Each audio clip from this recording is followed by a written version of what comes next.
ओम नमस्ते आप सभी भाई बहनों को। मैं स्वामी पुण्यदेव हरिद्वार से आपके बीच लाइव हूँ और स्वास्थ्य चर्चा के बारे में आपसे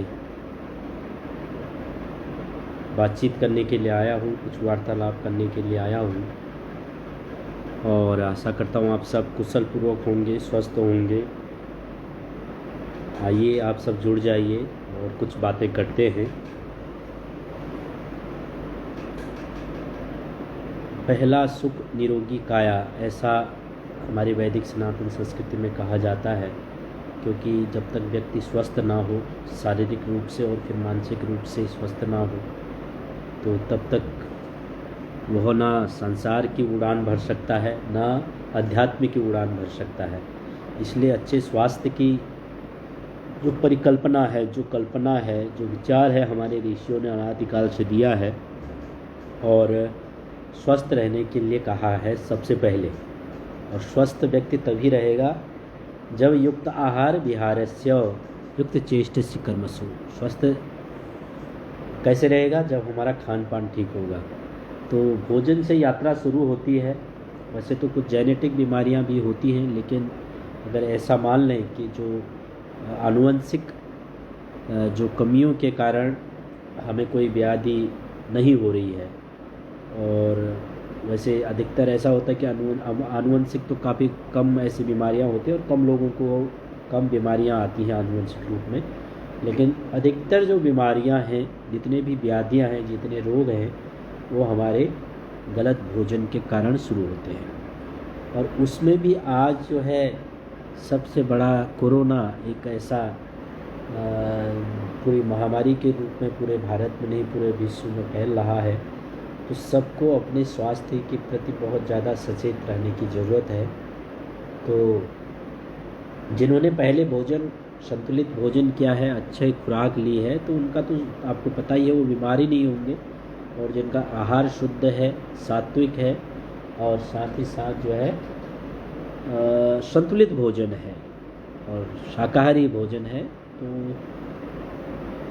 अच्छा भोजन करते हुए, शुद्ध शाकाहारी भोजन करते हुए जो थोड़ी बहुत अपनी योग साधना में प्रवृत्त होते हैं, योग प्राणायाम ध्यान कर लेते हैं, तो उनको तो व्याधियाँ आकर भी, छू कर भी कुछ अंदर नहीं बाहर ही बाहर निकल जाती है। आज की तिथि में कहें तो कोरोना आकर भी बाहर ही बाहर चल देता है, थोड़ा बहुत हिला डुला के निकल लेता है।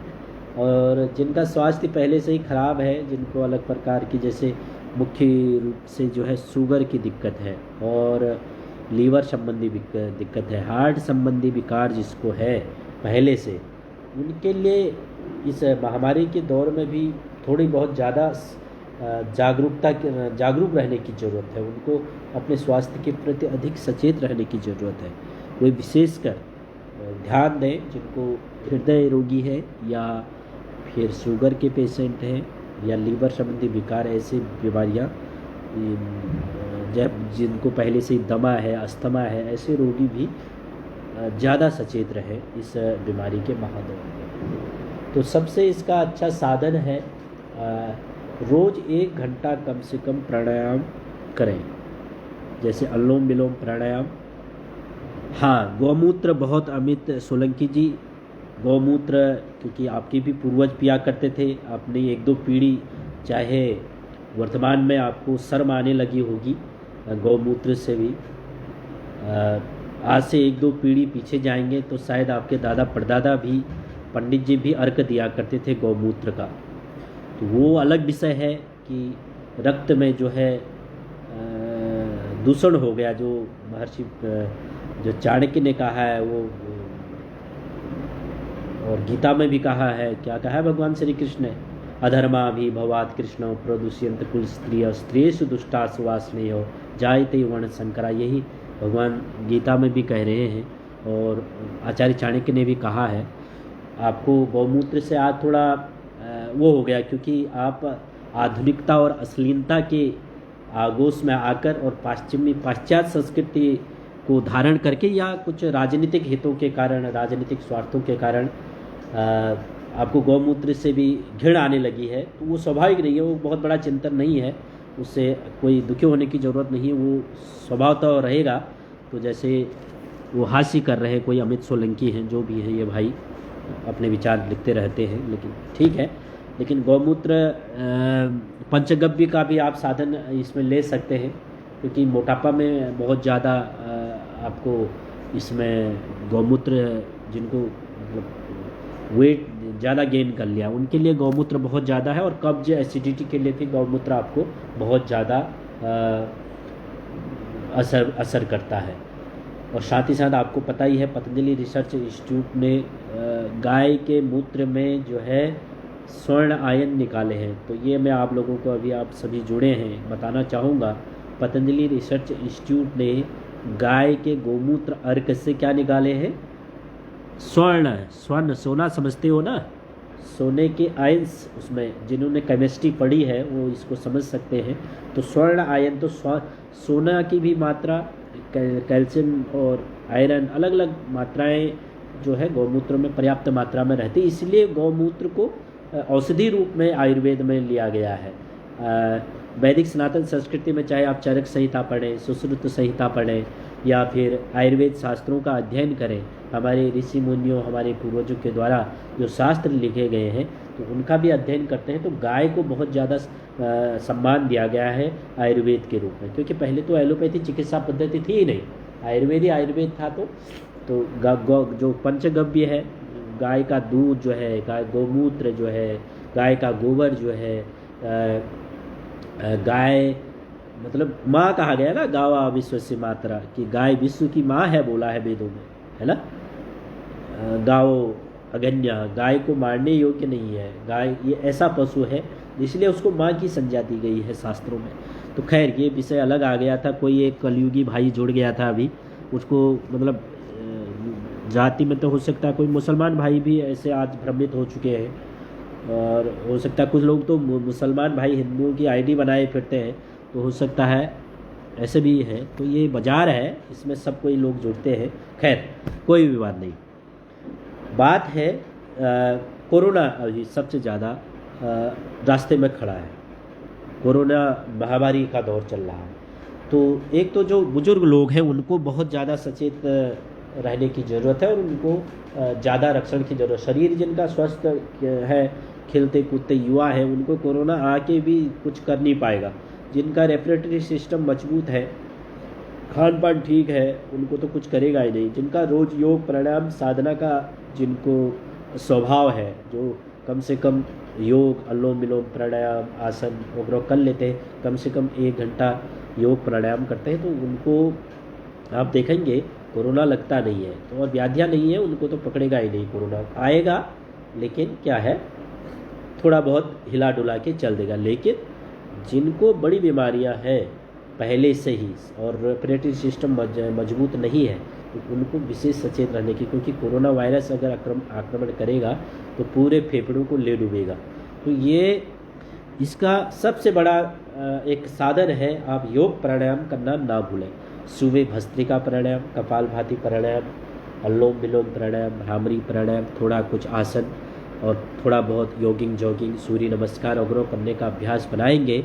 और साथ ही साथ जो हमारी रसोई है, रसोई में हमारे ऋषियों ने सारा जो है आयुर्वेद शास्त्र रखा है।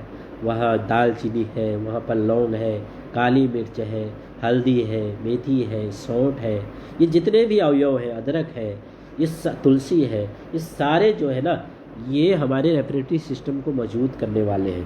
तो सुबह काढ़ा भी पी सकते हैं, गिलोय का काढ़ा पी सकते हैं। गिलोय गुर्ज कहते हैं उसको, पहाड़ों में गुर्ज कहते हैं। महाराष्ट्र में मैंने सुना उसको गुड़वेल बोला जाता है, अलग अलग नाम से उसको जाना जाता है।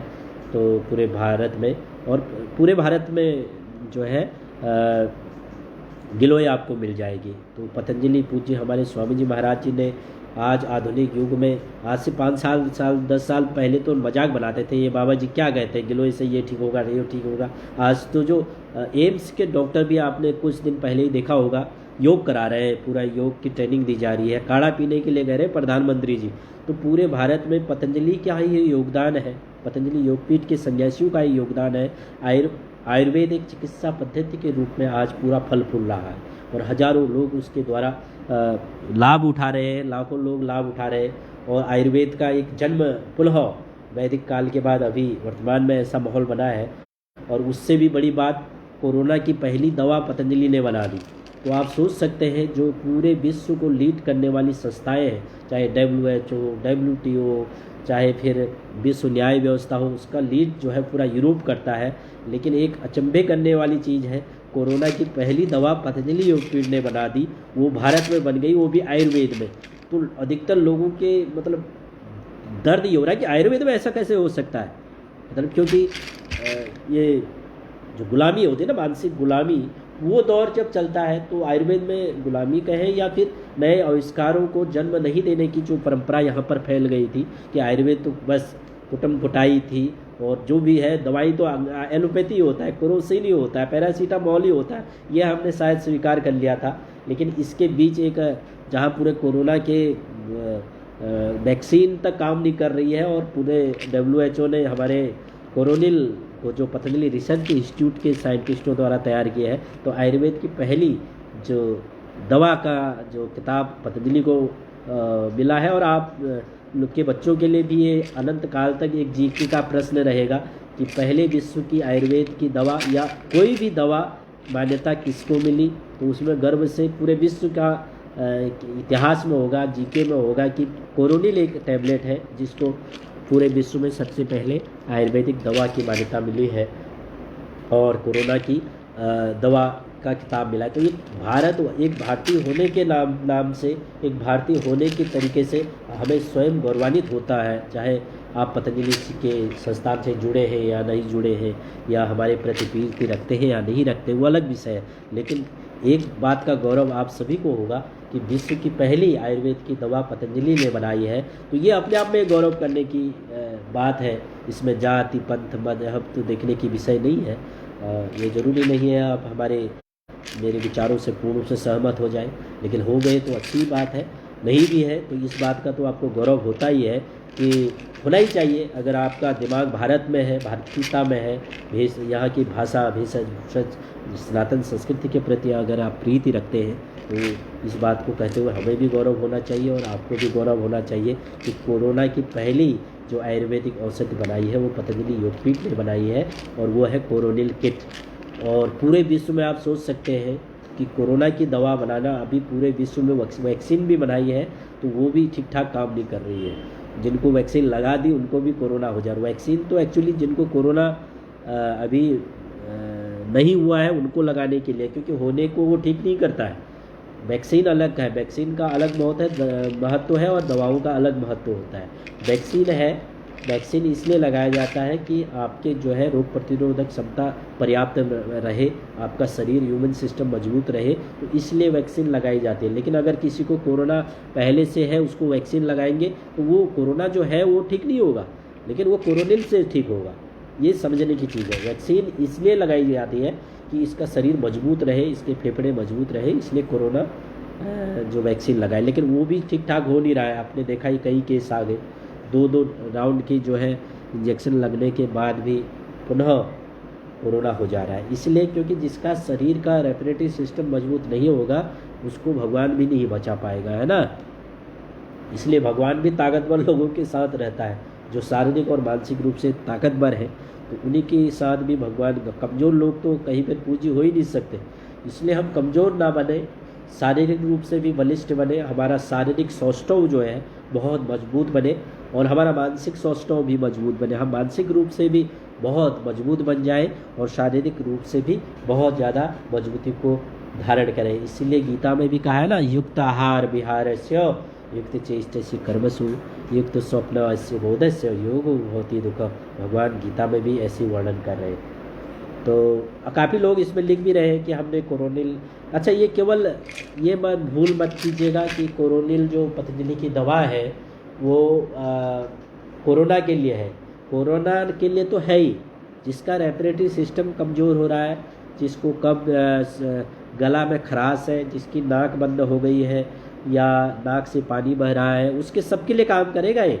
ठंड में तो और ज़्यादा करेगा, ठंड में गला और ख़राब होता है, तो जिसमें मौसम परिवर्तन होता है, फ्लू का मौसम होता है, उसमें भी कोरोनिल आपको काम करेगा।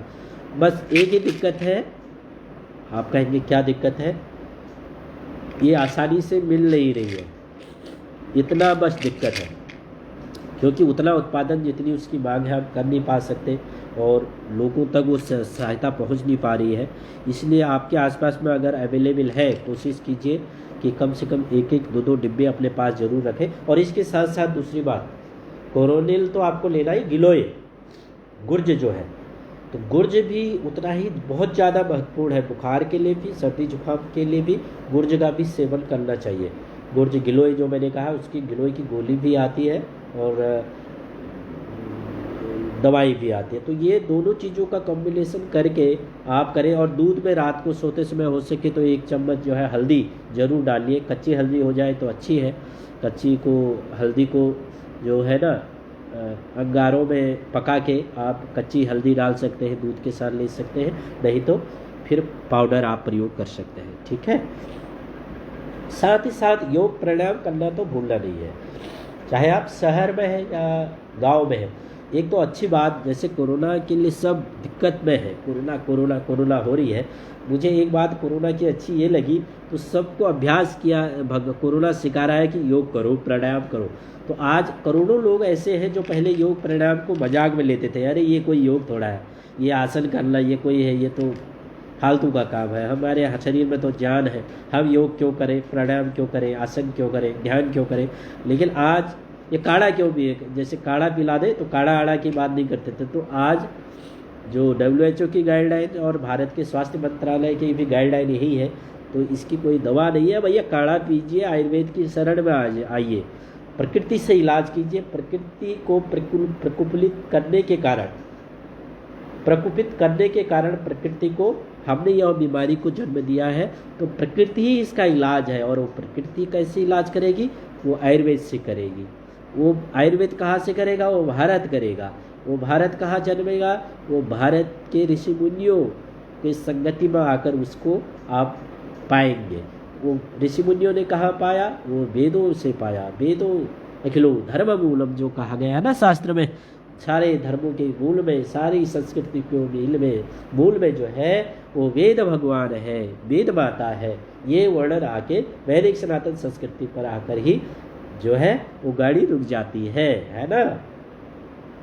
तो आप रोज योग भी कीजिए, प्राणायाम कीजिए, 1-1 घंटा योग प्राणायाम करना ना भूलें। और थोड़ा बहुत आयुर्वेद के दवाओं का आप संरक्षण प्राप्त करें, आयुर्वेद की दवाओं को प्रयोग करें। कुछ दवाएं अपने पास हमेशा स्थायी रूप से रखें, जैसे मैंने कहा गिलोय की गोलियां अपने पास रखें, गिलोय की बेल अपने पास रखें। तुलसी जो है, चाय में तुलसी डाल के भी पी सकते हैं। हाँ, एक बात मैंने कहना में याद आ गई मुझे, जो चाय के रूप में लेते हैं आप, तो पतंजलि की जो दिव्य पेय है उसका सेवन करना चाहिए, क्योंकि उसमें 39 प्रकार के जड़ी बूटी मिलाए गए हैं। वो कोई दवा, वो दवा है, वो आयुर्वेदिक दवा है। वो कोई जो है निकोटीन और जो चाय के रूप में लेते हैं वो आसामी चाय नहीं है, बल्कि वो 39 प्रकार की जो जड़ी बूटी मिली हुई जो पतंजलि की दिव्य पेय है, वो मेरे पास अभी नहीं है। चाय के स्थान पर उसका सेवन करें, वही टेस्ट आएगा आपको अगर उसका भी आप प्रयोग करेंगे। ठीक है। तो दिव्य पेय का सेवन करना है चाय के स्थान पर। कोरोनिल मैंने कहा, कोरोनिल का 1-2 डिब्बा जरूर, हो सके तो 1-1 गोली आप रोज़ सेवन करें।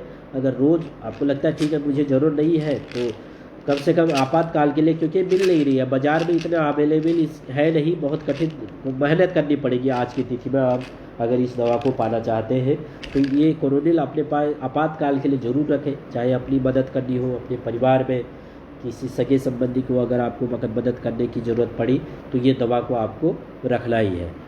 तो कोरोनिल और श्वासारी जो है, श्वासारी वटी जो है और श्वासारी गोल्ड, ये 2-4 टैबलेट जैसे घर का लोगों के अपने जो क्या कहते हैं पारिवारिक वो होते हैं ना, वैद्य डॉक्टर कहते हैं, जो फैमिली डॉक्टर बोलते हैं उसको। तो वैसे फैमिली डॉक्टर आपको खुद बनना है। शहरों में जो सेठ लोग हैं वो फैमिली डॉक्टर बनाते हैं अपने लिए, जो मतलब सेठ लोग होते हैं तो वो फैमिली डॉक्टर रखते हैं। तो गांव वाले लोग, शहर अधिकतर लोग तो फैमिली डॉक्टर नहीं होते ना, फैमिली डॉक्टर उसको कहते हैं जो घर आके फिर ट्रीटमेंट करता है। कोई भी सर्दी जुकाम तो डॉक्टर घर आता है, तो वो आपको खुद बनना है, आम जनता को खुद बनना है। ये 2-4 दवाएं अपने साथ रखनी है। और सुबह फैमिली डॉक्टर आस्था चैनल है आपका, सुबह इंडिया टीवी आपका फैमिली डॉक्टर है, तो इंडिया टीवी सुबह 8 से 9 बजे आपका फैमिली डॉक्टर होगा। और आस्था टीवी चैनल जो है सुबह 5 बजे से लेकर 7:30 बजे तक आपका फैमिली डॉक्टर है। और दिन में और विशेष परिस्थितियों में जो कोरोनिल है, गिलोय है, गिलोय घनबटी, तुलसी घनबटी, गिलोय घनबटी, कोरोनिल और श्वासाहारी, और एक है ये कंठा अमृत, इसको मैंने कल भी बताया था। कंठा अमृत 1-2 गोली आप, ये छोटे छोटे इसके दाने होते हैं, इनका सेवन आपको करना चाहिए, ठीक है ना। इसको बोलते हैं कंठा अमृत। ये 20-25 रुपये का मिल जाएगा, ये आपको अवेलेबल हो जाएगा मुझे लग रहा है। और ये कोरोनिल थोड़ा दिक्कत आएगी, आप अपने पतंजलि के नज़दीकी स्टोर से ले सकते हैं। अब जो है थोड़ा बहुत कुछ भाई कुछ कहना चाह रहे हैं, उनके भी बात कर लेते हैं। काफ़ी संख्या में कमेंट आए हैं, तो आपका भी इस विषय के संबंध में आप कुछ मेरी राय लेना चाहते हैं, कुछ अनुभव शेयर करना चाहते हैं। तो कल तो काफ़ी भाई बोल रहे थे कि हम ये दवाओं के सेवन करके जो है कोरोना को भगा लिया हमने, कोई घर में बैठे आपने कोरोना को ठीक कर लिया। पूज्य स्वामी जी महाराज पतंजलि योगपीठ के प्रति बहुत धन्यवाद कर रहे थे कि आपने कोरोनिल दवा बनाई और हमारा कोरोना 3-4 दिन में निगेटिव आ गया। तो काफ़ी भाई बहन अपना प्रेम व्यक्त कर रहे थे, जो पतंजलि से डायरेक्ट जुड़े भी नहीं हैं ऐसे भाई बहन, क्योंकि इसमें तो ये ओपन प्लेटफॉर्म है, देश भर के लोग जुड़े रहते हैं। तो कल ही एक प्रतिक्रिया आई थी, तो ऐसे आज भी होंगे। काफ़ी लोग ऐसे होते हैं जिनको पहले कोरोना हो गया था तो कोरोनिल दवा ली तो फिर ठीक ठाक होते हैं। मैंने पिछली बार एम्स में भर्ती थे और उनको कोरोना हो गया था, तो उन्होंने मेरे से निवेदन किया कि स्वामी जी हम यहाँ भर्ती हैं एम्स में, तो कोरोनिल मेरे को पहुँचा दीजिए। तो मैंने कोशिश करके उनको बता दिया था कि दिल्ली में आप हैं तो वहाँ आईडी मार्केट है, वहाँ पर पतंजलि चिकित्सालय है, तो वहाँ से आप किसी को भेज के 1 किलोमीटर दूरी पर जाके आप कोरोना दवा ले लें, कोरोनिल दवा ले लें। तो उन्होंने लेकर फिर वो स्वस्थ हो गए थे, ऐसे भी केस। तो कोरोनिल दवा आपको यूज करना है, गिलोय का काढ़ा पीना है, और दिव्य पेय, पतंजलि दिव्य पेय आता है, उसके पैकेट 2-4-10 रख लें घर में, चाय की जगहों पर उसका सेवन करें। ये सारी जो मैं बता रहा हूँ ये रेफ्रिजरेटरी सिस्टम जो श्वसन तंत्र को मजबूत करने वाले हैं, है ना, फेफड़े संबंधी, गला संबंधी और नाक संबंधी रोगों के लिए ही बता रहा हूँ। तो क्योंकि कोरोना वही अटैक करता और जगह शरीर में कहीं विकार उत्पन्न नहीं करता। आप थोड़ा प्रश्न ले लेते हैं, कुछ कहना चाह रहे हैं। हाँ, आदित्य पवन कुमार स्वाभिमानी जी क्या कह रहे हैं, पतंजलि अब विश्वास करने योग्य कंपनी बन गई है और मेरे लिए तो ये पतंजलि एक परिवार की तरह है, लेकिन समय के साथ साथ हर उत्पाद गुणवत्ता ध्यान देने, ये तो चलता रहता है। देखो गुणवत्ता टेस्ट भी आदमी का बदलता रहता है ना, तो ये चीज़ें रहेंगी और उसके लिए कोशिश जारी है। जो भी उचित किया जा सकता है, अच्छा किया जा सकता है, वो करने का हम प्रयास भी करना ही चाहिए। जो भी बनाता है उसको पूरा ध्यान देना ही चाहिए। और बाकी जो भी है वो चलती रहेगी चीज़ें। स्वामी जी मुझे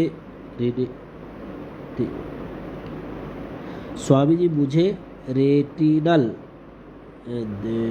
क्या है, ये लिखा गया रेटिनल चमेट, आपके अंग्रेजी में लिखिए या तो फिर ठीक डिफाइन कीजिए। चतर सिंह राजपूत जी, मैं समझ नहीं पा रहा हूँ। ये शायद रेटिनल आँखों के संबंधी शायद आपका कोई दोष है। चेमेट विक्रम सिंह सीकर जी, ओम स्वामी जी प्रणाम करें, बताइए कैसे आप। कोरोनिल यूज कीजिए और योग कीजिए जी, ये कह रहे हैं हमारे। देखिए वैक्सीन लगने में अभी पूरा लग जाएगा समय, ये भ्रम में मत रहिए, सरकारों के भ्रम में मत रहिए, दवाओं के भ्रम में मत रहिए। एक बात स्पष्ट यह है, सबको कोरोनिल सबको इंजेक्शन लग भी जाएगा फिर भी कोरोना नहीं होगा, ये है ही नहीं ना, ये आप समझ लीजिए। ठीक जो भी वैक्सीन लगी है ये थोड़ा बहुत कुछ लोगों को ही ठीक परिणाम दे रही है। इसलिए सबसे अच्छा है योग की शरण में आइए। भारत के ऋषि मुनियों का जो ज्ञान विज्ञान है उसकी शरण में आइए, सुबह जल्दी उठिए, योग कीजिए, प्राणायाम कीजिए, हो सके तो 1 किलोमीटर दौड़ लगाइए, शुद्ध अन्न लीजिए, अंकुरित सुबह चने खाइए, अंकुरित चने, हो सके तो मूंग खाइए, अंकुरित मूंग खाइए, अंकुरित दालें खाइए, सुबह उठकर मूंगफली खाइए, और हो सके सेठ पैसे हैं तो 1-2 बादाम, 1-2 अखरोट खाइए, और योग कीजिए, प्राणायाम कीजिए, और इन दवाओं का, आयुर्वेदिक दवाओं का सेवन कीजिए, और शुद्ध योग करेंगे, प्राणायाम करेंगे तो तभी आप सर्वाइव कर सकते, फिर कोरोना कुछ नहीं करेगा। इसलिए दवाओं के चक्कर में कम रहिए, और योग प्राणायाम आसन के चक्कर में ज़्यादा रहे तो अपना भी भला, परिवार का भी भला, राष्ट्र का भी भला, सब जगह भलाई भलाई है। इसलिए दवा अंतिम रास्ता है, इसलिए दवाओं का अंतिम रास्ता है। इसलिए कोशिश कीजिए कि दवा खानी ना पड़े, और खानी भी पड़े तो आयुर्वेद की दवाई खाइए। एलोपैथी में कोई उपचार नहीं है, और योग प्राणायाम बड़े बड़े महारथी यही कह रहे हैं, अभी पूरा विश्व भी यही कह रहा है कि योग प्राणायाम कीजिए, काढ़ा पीजिए, काढ़ा पीजिए, काढ़ा पीजिए। और काढ़ा हम आपको 15, 25, 30, 40 साल से बता रहे हैं स्वामी जी महाराज कि काढ़ा पीजिए, काढ़ा पीजिए। अभी तक अधिकतर लोग मजाक बना रहे थे, अब ऊँट आया पहाड़ के नीचे, जो किस्सा है वही आना हमारे पास ही है, और कोई रास्ते है नहीं, है ना। और वही योग है, वही ऋषियों का ज्ञान है, वही भगवत गीता का संदेश है, वही वैदिक सनातन संस्कृति का संदेश है ना। योग कर्मसु कौशलम योगस्य चित्तवृत्ति निरोध, ये सारे जो वर्णन किया गया है ना, छबत्तोम योग उच्यते, जो गीता में पूरे वर्णन ही योग का है, तो वो सब वही है, उसमें आयुर्वेद उसके मूल में ही है। तो इसलिए आयुर्वेद को भूलकर हम एक बीच में ऐसा दौर आ गया था कि हमने कहा नहीं, आयुर्वेद इधर कुछ है नहीं, और भारत में कुछ ऐसे ही है, सब जो है अंग्रेजी चिकित्सा पद्धति है, ऐसा हमने बीच में सोच लिया था। लेकिन फिर एक ऐसा दौर आया है अभी, फिर आयुर्वेद का श्री गणेश हो रहा है, आयुर्वेद को जो आरोहण मिल रहा है। तो ये दौर, ये भारतीयों के लिए गौरव की बात है, भारतीय ऋषि मुनियों के लिए, हमारे पूर्वजों को, जो हमारी जो पूर्वजों की विरासत है उसको संरक्षित करने का यह दौर है, और हमें कोशिश करनी चाहिए, क्योंकि वो सबका भला करने वाली है ना ये संस्कृति।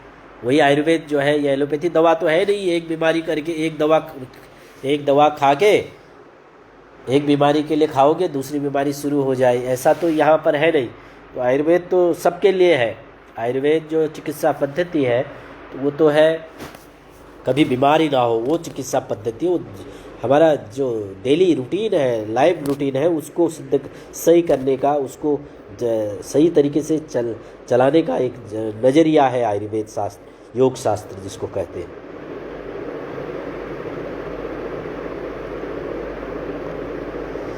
हाँ, ये जो अलग टाइप की, इसमें तो आप कोशिश कर सकते हैं, लेकिन पर्दा उखड़ने के बाद तो थोड़ा कठिन है। फिर भी आप एक बार हरिद्वार दिखा सकते हैं चतर सिंह जी।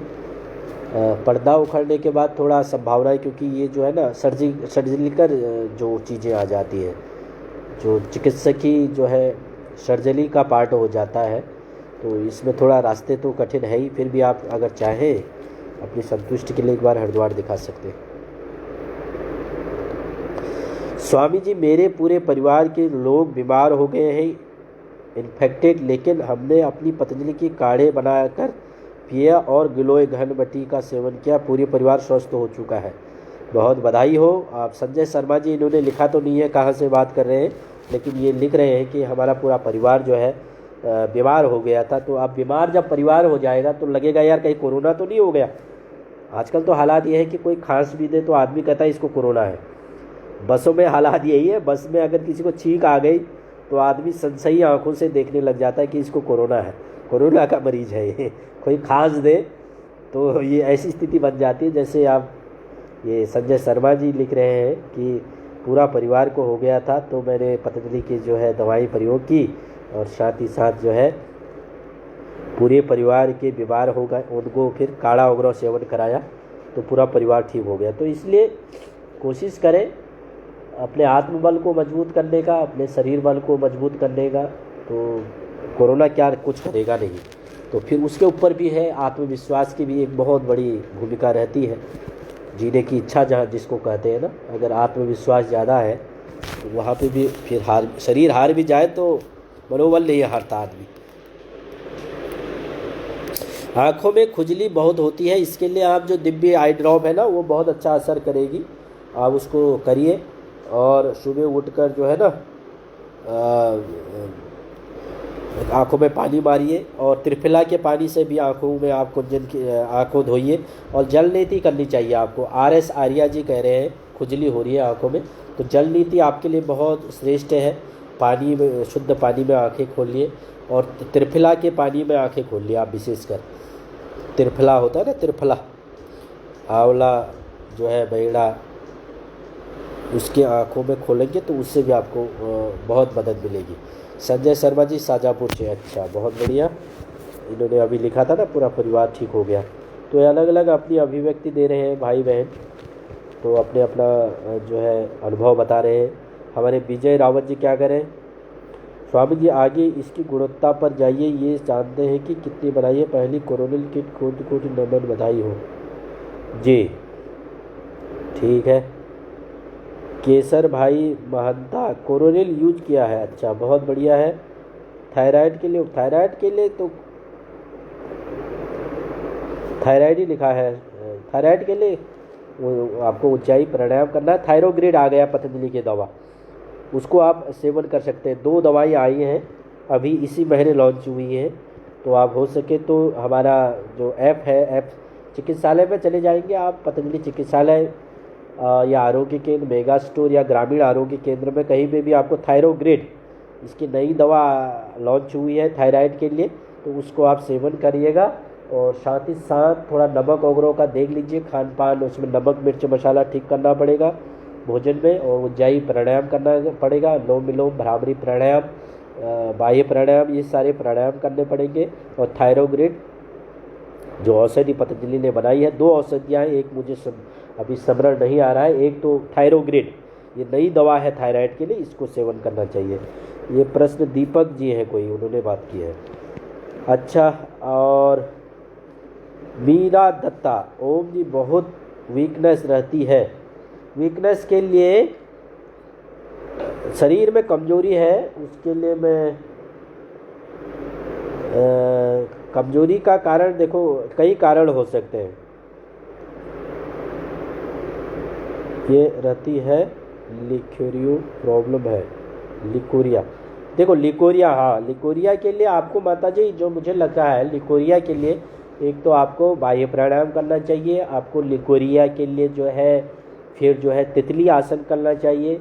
और पतंजलि चिकित्सालय में एक बार आप विजिट कीजिए और योग प्राणायाम शुरू कर दीजिए। और ये लिकोरिया पूर्ण रूप से पतंजलि ठीक करेगी आपकी, पतंजलि के औषधियों से इसके परिणाम 100% है। ठीक है, लिकोरिया आपका 100% ठीक हो जाएगा। मैं आपको यही राय दूंगा कि आप पतंजलि चिकित्सालय अपने लोकल में दिखाएं, या अगर वहाँ से संतुष्टि नहीं मिल रही है तो आप हरिद्वार आके एक दिन के लिए आ जाइए और पतंजलि चिकित्सालय में दिखा लीजिए। आप लिकोरिया का 100% इलाज ठीक हो जाएगा। नीतू सिंह जी पता नहीं कहाँ से बात कर रही हैं, लेकिन इन्होंने स्थान नहीं लिखा है, लेकिन ओम गुरु जी करें, प्रणाम नीतू जी। और कुछ कहना है तो बताइए। ये कौन है? स्वामी जी थायराइड के लिए उपचार बताइए। थायराइड के लिए मैंने बता दिया है आपको, अभी उसी के बारे में बात की थी। ठीक है, चलो और आगे बात कर लेते हैं। काफ़ी भाई बहन अपने प्रेम व्यक्त कर रहे हैं अपना। जहाँ से भी आप लिखते हैं ये ज़रूर लिखिएगा कि आप कौन से ज़िले से, कौन से राज्य से बात कर रहे हैं, कौन से देश से बात कर रहे हैं, क्योंकि देश विदेश से लोग आप जुड़े रहते हैं। सिद्धार्थ खन्ना जी नमस्ते कह रहे हैं। नमस्ते आपको सिद्धार्थ जी, आपको भी मेरा नमस्ते, खुश रहिए। और बताइए।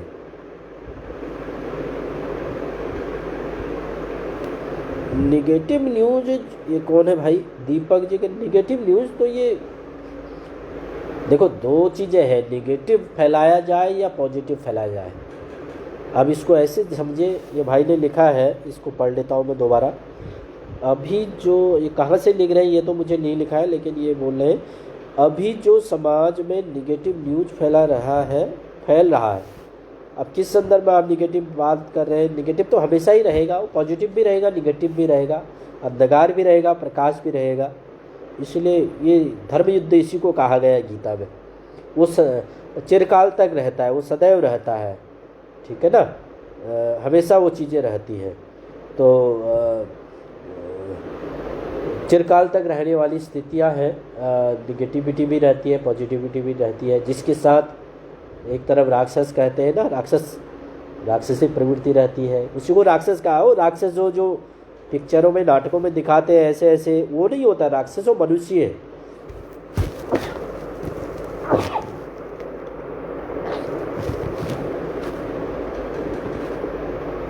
तो नकुल जी क्या करें, दांतों के दर्द के लिए देखो, दांतों के लिए तो एक तो पतंजलि का जो एडवांस टूथपेस्ट उसको यूज कीजिए, और साथ ही साथ जो है ना, दांतों के लिए सबसे अच्छा है एक दिव्य धारा आता है पतंजलि का, जैसे दर्द होता है उसमें रखना उसको। तो दिव्य धारा अभी तो मेरे पास नहीं है, पतंजलि के शॉप पर जाके 20-25 रुपए में एक लिक्विड मिलेगा आपको, उसको दिव्य धारा कहते हैं। और जैसे दर्द होता है ना, तो दांत के उसमें रखना है उसको, दांत की जड़ों में, तो दांत के ऊपर उसको लेप करेंगे तो आपको आराम मिलेगा, है ना। बाकी एक्चुअली दर्द तो होता नहीं है, दर्द पायरिया हो जाता है कई बार, तो उसके लिए आप कोशिश कीजिए। हल्दी की मसाज भी कर सकते हैं, हल्दी के पाउडर से भी मसाज आप कर सकते हैं दांतों के दर्द में। श्याम शर्मा जी क्या कह रहे हैं, श्याम शर्मा जी ने बोला है ओम स्वामी जी प्रणाम। प्रणाम श्याम जी, आपने लिखा नहीं है आप कहाँ से बात करें। दीपक जी, कोरोना है कि नहीं ये कौन सा मत होता है भैया, इतने लोग मर रहे हैं, ये आप भी कुछ खुरापात लोगों के दिमाग, इनसे बचें। कोरोना है कि नहीं है, आप अभी भी इतने लोगों का ब्रिगेड गिरा दिया है, अभी भी आपको संशय आ रहा है कि कोरोना है कि नहीं। तो इसलिए ये टीवी में जो अनशन खबरें जो चलती है, या यूट्यूब पे या व्हाट्सएप पे, उनसे सावधान रहें, अपना स्वास्थ्य का ध्यान रखें। कोरोना है या नहीं है का समय नहीं है, अपने स्वास्थ्य संरक्षण का समय है।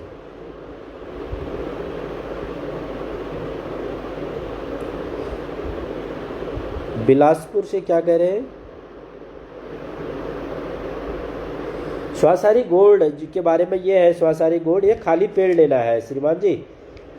स्वासारी गोल्ड, स्वासारी वटी और स्वासारी गोल्ड जो है वो खाली, जिसपे स्वासारी लिखा है वो खाली पेट है, और कोरोनिल भोजन के बाद है, ठीक है, ये ध्यान रखिएगा। कमल किशोर बादल जी प्रश्न कर रहे थे, तो स्वासारी गोल्ड को खाने से पूर्व लेना।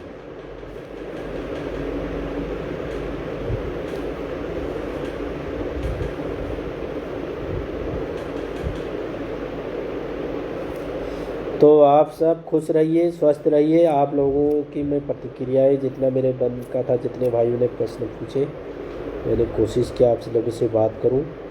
कमलेश सिंह नेगी जी, जय शिवाय शिवाय शिवाय नमस्ते कह रहे हैं। और ये मंजू त्रिपाठी, ओम महाराज जी प्रणाम।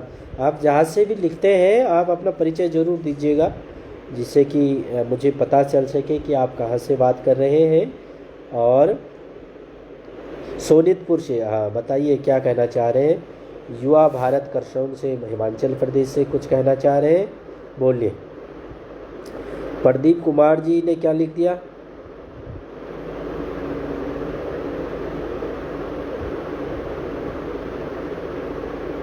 धनिया का सेवन कर सकते। देखो लिकोरिया के लिए ना आपको योग प्राणायाम भी करना चाहिए, और ऐसे पेशेंट को पतंजलि चिकित्सालय में ले जाए तो अच्छा है।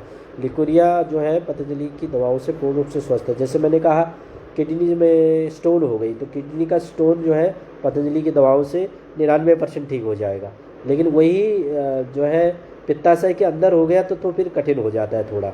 इसलिए पत्थरी जो है अगर किडनी में है तो वो ठीक 100% रिजल्ट आने के चांस है। वही किडनी में ना होगा, पित्ताशय में है तो फिर कठिन हो जाता है कि पतंजलि की दवाओं से भी थोड़ा कठिन हो जाता है फिर। या तो फिर कपालभाति प्राणायाम करने का अभ्यास बने तो ज़्यादा रिजल्ट अच्छा आएगा। अभिषेक कुमार जी नमस्ते प्रणाम कह रहे हैं, पश्चिम चंपारण बिहार से बोल रहे हैं। अच्छा, आपको भी मेरा प्रणाम। और जो है शेखर चंदेल ओम नमस्ते करें। तो आप सब आपसे खुश रहिए, स्वस्थ रहिए, फिर मैं कल शाम को मिलने का प्रयास करूँगा आपसे। आप आज इस कार्यक्रम को यही विराम देते हैं। आप सबको मेरा नमस्ते। इसको अधिक से अधिक शेयर कर लीजिए, क्या पता ये अनुभव किसी के काम आ जाए। अलग अलग ग्रुप में डाल दीजिएगा। ये भी एक सेवा का अवसर है आप लोगों के लिए। शेयर कर देंगे तो कुछ लोगों को क्या पता फ़ायदा मिल जाए, कुछ लोगों को अनुभवों से फ़ायदा मिल जाता है, कुछ लोगों का उत्साह बढ़ जाता है। ऐसा उत्साह बढ़ने से भी काफ़ी फ़ायदा हो जाता है। तो आप सब खुश रहिए, स्वस्थ रहिए, भगवान आपको आयुष प्रदान करे। आप हंसते रहिए, मुस्कुराते रहिए। फिर आपसे मिलेंगे, तब तक के लिए आप लोगों को मेरा प्यार भरा अभिवादन। नमस्ते, शुभ रात्रि।